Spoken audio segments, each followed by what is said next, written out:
سەعات 5 بەیانی کارەکەم دەست پێ دەکات و بە خۆر ئاوبوونیش کارەکەم کۆتایی دێت.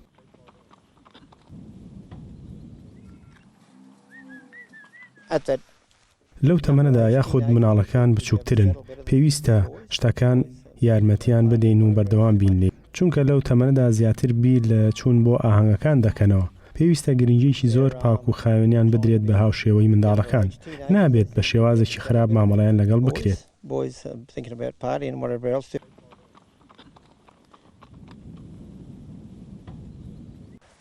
ئێستا خەڵکی ئاسانتر دێن لەگەڵمان کار دەکەن.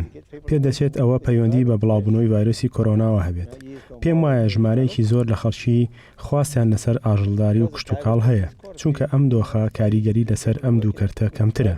لەو کاتەی ڤایرۆسەکە بڵاوبۆتەوە لە دوو شوێنی جیاواز کارم کردووە. ئێمە لە دەرەوە تێکەڵی خەڵکی نابین لەبەر ئەوە کاریگەری لەسەرمان نابێت.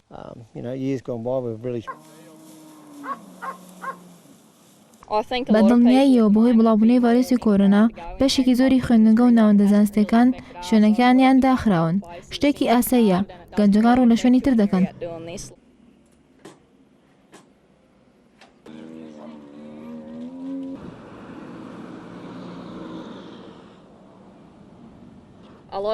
تاکەشت کە مرۆڤ هەمیشە پێویستێتی بریتیە لە خۆراک و کشتتوکاڵ و ئاژەڵداریش گرنگی ئەوە دەکەن، بۆیە ژمارەیە لە گەنجەکان ڕوول و کارە دەکەن.